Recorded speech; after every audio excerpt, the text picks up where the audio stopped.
భారత రాజ్యాంగ నిర్మాత ప్రపంచ మేధావి భారతరత్న డాక్టర్ బిఆర్ అంబేద్కర్ 135వ జయంతి వేడుకలు సంగారెడ్డిలోని పోతిరెడ్డిపల్లి శిల్పా వెంచర్ అంబేద్కర్ కాలనీలో అత్యంత ఘనంగా నిర్వహించారు. కాలనీ వాసులు మరియు ఫోరం ఫర్ బెటర్ సంగారెడ్డి నాయకులు ఈ ఉత్సవాల్లో ఉత్సాహంగా పాల్గొన్నారు.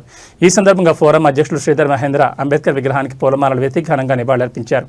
ఈ సందర్భంగా ఆయన మాట్లాడుతూ దేశ పురోగతిలో అంబేద్కర్ అందించిన రాజ్యాంగం మరియు ఆయన చేసిన సామాజిక సేవలు చిరస్మరణీయమని కొనియాడారు. బాబాసాహెబ్ ఆశయాలను ప్రతి ఒక్కరూ స్ఫూర్తిగా తీసుకోవాలని, అణగారిన వర్గాల అభ్యున్నతి కోసం ఆయన చూపిన బాటలో నడవాలని పిలుపునిచ్చారు. ఈ కార్యక్రమంలో మున్సిపల్ కౌన్సిలర్ రవీందర్ నాయక్, శైలేష్ రెడ్డి, స్థానిక యువ నాయకులు తులసిరాం, పాండు పాల్గొన్నారు. వీరితో పాటు ఫోరం ఫర్ బెటర్ సంగారెడ్డి ఉపాధ్యక్షులు సజ్జద్ ఖాన్ సహా కార్యదర్శి పాండురంగం, శ్రీకాంత్, కార్యవర్గ సభ్యులు రాజు, మార్కుంది, కిషన్, శ్రీకాంత్ రెడ్డి, రాజ్ కుమార్ మరియు కాలనీ వాసులు మల్లేశం, రాకేష్, శంకర్, చాంద్ తదితరులు పెద్ద సంఖ్యలో పాల్గొని కార్యక్రమాన్ని విజయవంతం చేశారు. అంబేద్కర్ జయంతిని పురస్కరించుకుని జెండావిష్కరణ మరియు దండ వేయడం కానీ, అంబేద్కర్ గారికి పూలమాల వేయడం కానీ ఇక్కడ వచ్చి విజయవంతం చేసేందుకు కృషి చేసిన ప్రతి ఒక్కరికి అంబేద్కర్ జయంతి శుభాకాంక్షలు. అదేవిధంగా ఇందాక మాట్లాడిన ప్రతి వ్యక్తి అంబేద్కర్ గురించి తెలిసిన విషయాలని ఆయన చెప్పిన విధంగా ఆచరణలో పెట్టడానికి కృషి చేయాలని, మాటలకే పరిమితం కాకుండా ఆయన ఆశయాల కోసం కృషి చేయాలని ప్రతి ఒక్కరిని పేరు పేరున కోరుకుంటున్నాను. అదేవిధంగా రాజకీయం అనేది, అధికారం అనేది, హక్కు అనేది ఎవరి సొంతం కాదు. అందరం కలిసికట్టుగా ఉంటేనే ఇందాక శంకరన్న చెప్పినట్టు మనము ముందుకు వెళ్తాము. దళిత నిమ్న జాతులన్నీ ఒకటైనప్పుడే అంబేద్కర్ ఆశయాలు, ఆయన రాసిన రాజ్యాంగానికి అర్థం ఉంటుంది. కాబట్టి ఆయన మనకు కాదు, ప్రపంచ మేధావి. మరియు మనకు ఈ హక్కును కల్పించినందుకు యేసుక్రీస్తు, బైబిలు, భగవాను, ఖురాను ఇటువంటి అన్నిటితో సమానంగా ఈ గ్రంథాన్ని రచించి, రాజ్యాంగాన్ని రచించి మనకు ఈ హక్కులను కల్పించడు. ఆ గ్రంథాలు ఎక్కడున్నాయో దేవుళ్ళని పూజిస్తున్నాం, కానీ మన గ్రంథాన్ని మాత్రం మూలకాడేస్తున్నాం. మన రాసిన రాజ్యాంగంలో రాసిన ఆర్టికల్స్ మాత్రం ఎవరు ఇంప్లిమెంటేషన్ చేయనిస్తలేరు. కాబట్టి ఆ ఇంప్లిమెంటేషన్ కోసం పోరాడాలని ఆయన జయంతి సందర్భంగా ఈ అవకాశం ఇచ్చినందుకు అందరికీ పేరు పేరున ధన్యవాదాలు. భారతరత్న, భారత రాజ్యాంగ నిర్మాత, అట్టడుగు వర్గుల ఆశాజ్యోతి డాక్టర్ బిఆర్ అంబేద్కర్ గారి 135వ జయంతి సందర్భంగా పోతిరెడ్డిపల్లి శిల్పా వెంచర్ అంబేద్కర్ కాలనీ వద్ద మరి ఆయన యొక్క జయంతిని ఘనంగా జరుపుకోవడం జరిగింది. స్థానికులు, మాజీ కౌన్సిలర్లు, అదేవిధంగా ప్రస్తుత కౌన్సిలర్లు వాళ్ళందరూ, ఇక్కడ యువత, చిన్నారు వాళ్ళందరి సమక్షంలో మరి డాక్టర్ భీమ్రావ్ అంబేద్కర్ గారి 130వ జయంతిని ఘనంగా జరుపుకొని మరి ఈ రోజు ఆయన యొక్క సేవలను ప్రతి ఒక్కరూ స్మరించుకోవడం జరిగింది. మరి అంబేద్కర్ గారు మరి అట్టడుగు వర్గాలకు ఎన్నో సామాజిక న్యాయం కోసం, వివక్ష లేని సమాజ నిర్మాణం కోసం, అదేవిధంగా మరి చదువుల కోసం, అదేవిధంగా ఉద్యోగాల కోసం ఈరోజు ఎంతో మంది ఉద్యోగాల్లో కానీ చదువు అందుకుంటున్నా కానీ ఆయన యొక్క మన రాజ్యాంగంలో కల్పించిన చట్టాలు కానీ, నిబంధనలు కానీ వాటిని అనుభవిస్తూ మనము ప్రజాప్రతినిధుల్లో కానీ, ఉద్యోగస్తుల్లో కానీ, అదేవిధంగా అనేక రంగాలుగా మనము లబ్ధి పొందుతున్నామంటే, రాజ్యాంగ ఫలాలు పొందుతున్నామంటే మరి అంబేద్కర్ గారు పెట్టిన భిక్షనే కానీ మరి మిగతా ఎవరు చేయలేరు మనకు. ఈరోజు అందుకే ఆయన అందరి వాడు మరి అయ్యిండు. ఈరోజు మరి దేశవ్యాప్తంగా ఊరు వాడ ప్రతి ఒక్కరు పండుగ వాతావరణంలో ఆయన యొక్క జయంతి కార్యక్రమాన్ని జరుపుకోవడం జరుగుతుంది. మరి ఆయన యొక్క మహనీయుడు మన దేశంలో పుట్టడం అందరికీ గర్వకారణం.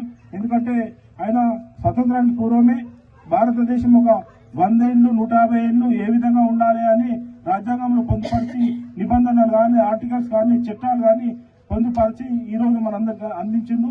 ప్రస్తుతం ఏమున్నా కేంద్ర రాష్ట్ర ప్రభుత్వాల నుంచి మనం లబ్ధి పొందుతున్నాం.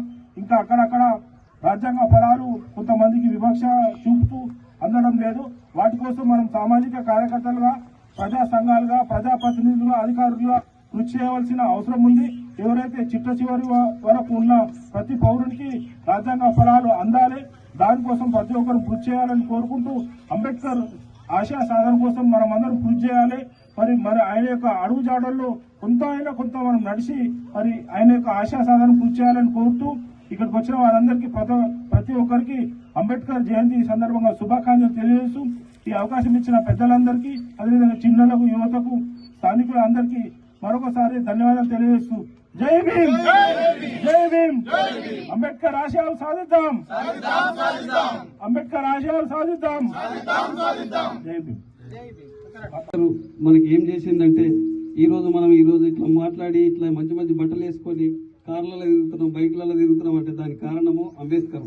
ఒకప్పుడు మనము ఊరికి దూరంగా మూతికి ముంత ముటికి చీపురు కట్టిన రోజులను, ఆ రోజులలో గౌరవనీయులు మన జాతి పిత పూలే గారు అప్పుడు అట్టడుగు వర్గాల గురించి పోరాడి ఎన్నో హక్కులు సాధించి ఈ అంటరానితనాన్ని నిర్మూలించారు. ఆ తర్వాత అంబేద్కర్ వచ్చి గొప్ప రాజ్యాంగాన్ని రాసి రాజ్యాంగంలో ప్రతి పౌరునికి మనకు కావాల్సిన వాక్చాతుర్యము, మాట్లాడే హక్కు, చదువుకునే హక్కు, విద్య హక్కు, ఉద్యోగ హక్కు, మహిళలకు సమాన హక్కు అన్ని కల్పించిన వ్యక్తి అంబేద్కర్. అలాంటి వ్యక్తి ఈరోజు ప్రపంచ మేధావి కావడము మనందరికీ గర్వకారణము. అదేవిధంగా మన దేశంలో పుట్టినందుకు మనకు అంబేద్కర్ అయితే ఇప్పుడు ఒక్క కులానికి ఒక మతానికో చెందినవాడు కాదు. ఇప్పుడు అంబేద్కర్ రాజ్యాంగం ప్రతి వ్యక్తికి, ప్రతి కులానికి, ప్రతి రిజర్వేషన్లు కల్పించాడు. ఇప్పుడు ఇక్కడ కొంతమంది ఉంటారు అంబేద్కర్ అంటే వాడు ఓన్లీ ఎస్సీ ఎస్టీలు వాళ్ళు. ఎస్టీలు కూడా కాదు, ఎస్టీలు అసలు ఏ జాడ కూడా కనబడరు ఎక్కడ కూడా. అంబేద్కర్ అంటే ఎస్సీలకే అయిపోయింది. అంబేద్కర్ అంటే ఒక్కటి వాడు కాదు. అంబేద్కర్ రిజర్వేషన్ పెట్టిండు, బీసీలకు రిజర్వేషన్ పెట్టిండు 27%. 1000 జాబులు వస్తే అందులో 270 బీసీలకు పోతాయి. మనం 1000 జాబులు వస్తే 150 ఎస్సీలకు వస్తాయి. ఈడబ్ల్యూడి ముందే ఎన్నో 100 ఏళ్ల కింద ఆలోచించి ఈడబ్ల్యూ పెట్టిండు. ఇవన్నీ పెట్టిన అంబేద్కర్ ఎంత మేధావి. అలాంటి అంబేద్కర్ కొందరు వాడినే చేసిండ్రు, ఈరోజు అందరి వాడు. అదే రకంగా ఇక మన కాలనీ గురించి చెప్పుకుంటే కూడా మన కాలనీ గురించి చాలా విషయాలు ఉన్నాయి. ఇక మన కాలనీలో మనం కలిసి ఉండలేము కాబట్టి మనం ఇట్లా అయిపోతున్నాము. మనం కలిసి ఉంటేనే గెలుస్తామని మన కాలనీలు అందరూ ఎప్పుడు తెలుసుకున్నప్పుడే మనం జస్ట్ మన అందరం ఓటు అనుకుంటే ఈ పెట్టుబడి, ఈ బడా పైసలు ఉన్న పెద్ద పెద్ద రాజకీయ నాయకులు ఏం చేస్తారంటే మనల్ని చీల్స్తారు.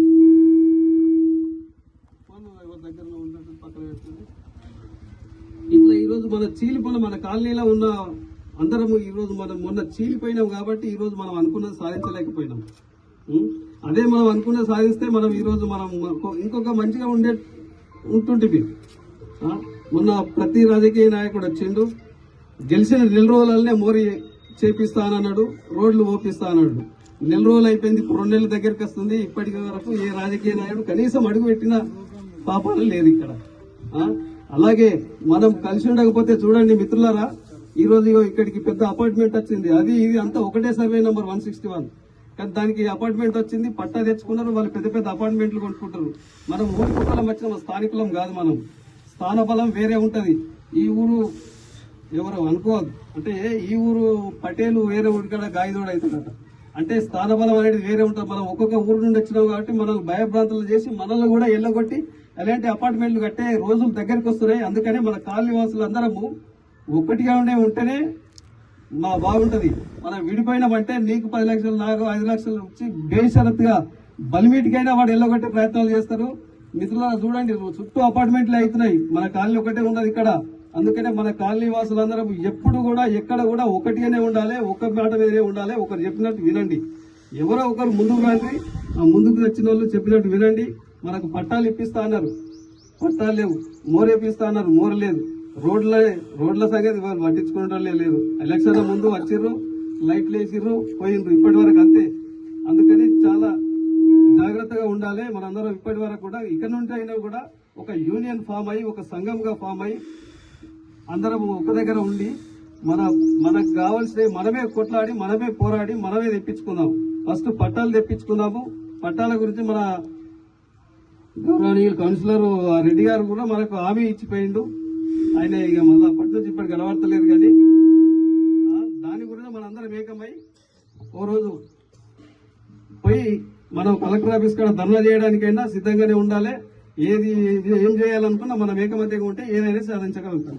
ఓకే, నాకు ఈ అవకాశం వచ్చిన మీ అందరికీ ధన్యవాదాలు.